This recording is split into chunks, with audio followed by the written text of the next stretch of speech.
तो hello everyone. तो अगले चैप्टर पे पढ़ते हैं Congress socialist party 1934।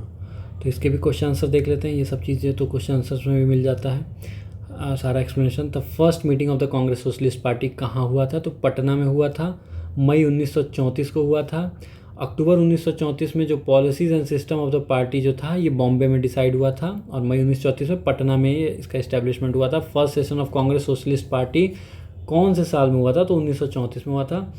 Congress socialist party consider the following. It advocated the boycott of British good, नहीं ऐसा कुछ नहीं किया था। इट वांटेड इस्टेब्लिशमेंट डिक्टेटरशिप, नहीं ऐसा कुछ नहीं। It advocated the separate electorate for minorities, नहीं ऐसा भी कुछ नहीं। कांग्रेस सोशलिस्ट पार्टी ये सब कुछ नहीं करना चाहता था, none of these. Congress socialist Party advocate जो किया था वो डिसेंट्रलाइज सोशलिज्म को एडवोकेट किया था, in which cooperation, trade union, independent farmer, local authorities would hold substantial share of economic power. ठीक है, तो आगे बढ़ते हैं। Prominent leader of the Congress socialist party कौन थे? तो आचार्य नरेंद्र देव और जेपी भी थे। ठीक है, आचार्य नरेंद्र देव प्रोमिनेंट लीडर थे कांग्रेस सोशलिस्ट पार्टी के। जेपी और आचार्य नरेंद्र देव, सेम सवाल ये पूछा 1934 में कौन थे लीडर? तो जेपी और आचार्य नरेंद्र देव। फिर से वही सवाल, जेपी थे। जेपी थे जो कन्वीनर थे all India Congress socialist party Patna में। कन्वीनर कौन था? तो जेपी थे। आचार्य नरेंद्र देव, अशोक मेहता फाउंडर मेंबर थे ये लोग, और भी बहुत सारे लोग। जेपी क्या थे? जनरल सेक्रेटरी थे उस समय, और आचार्य नरेंद्र देव प्रेसिडेंट बन गए थे। ठीक है। Party promoted decentralise socialism, same सवाल पूछ रहा है लीडर के बारे में। जेपी, आचार्य नरेंद्र देव। जेपी किससे एसोसिएट थे? तो कांग्रेस सोशलिस्ट पार्टी। फिर एक बिहार सोशलिस्ट पार्टी था, तो वो भी जेपी के द्वारा फाउंड किया गया था, जेपी नारायण। ठीक है। Jayaprakash. Phulan Prasad Verma found Bihar socialist party. Bihar socialist party जो फाउंड किया गया फूलन प्रसाद वर्मा, लेकिन इसमें नाम नहीं दिया है फूलन प्रसाद वर्मा का, तो जेपी भी उनके साथ थे। और मीटिंग उनके घर पे हुई थी 1931 में, बिहार सोशलिस्ट पार्टी।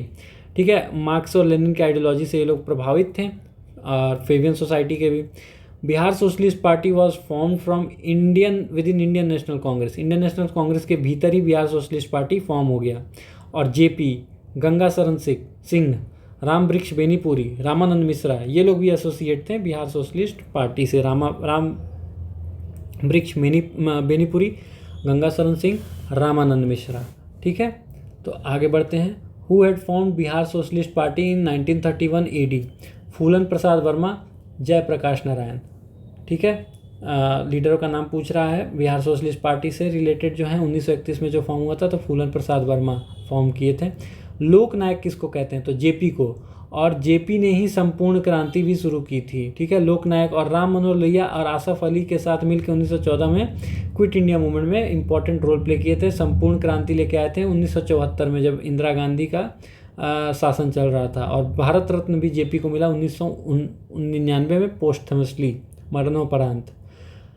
जेपी को लोक नायक के नाम से जाना जाता है। तो लोक नायक किसको कहते हैं? जेपी। सेम सवाल है। जेपी दिवस सेलिब्रेट होता है अप्रैल 1946 में, जयप्रकाश डे। ठीक है, जयप्रकाश डे सेलिब्रेट होता है। रैली कंडक्ट हुआ था बांकेपुर मैदान में अप्रैल 1946 में। ठीक है, जयप्रकाश को प्रिजन से रिलीज किया गया था इस दिन। ठीक है, release of Jayaprakash Narayan was demanded and criticism of government policy regarding the arrest of political person. ठीक है, तो Bombay manifesto signed in 1936 openly oppose the preaching of socialist idea. सही बात है, बिजनेस क्लास को तो घाटा होगा ना, तो इसलिए बॉम्बे मैनिफेस्टो 1936 में सोशलिस्ट आइडिया का विरोध कर रहा था। It evoke support from large section of business community from all across India. दोनों सही बात है। बॉम्बे मैनिफेस्टो जो है it contain open indictment of Nehru's preaching socialist idea during Lucknow session. It was largely supported by business community. ठीक है, चलिए, तो ये भी चैप्टर कंप्लीट हुआ। Thank you very much.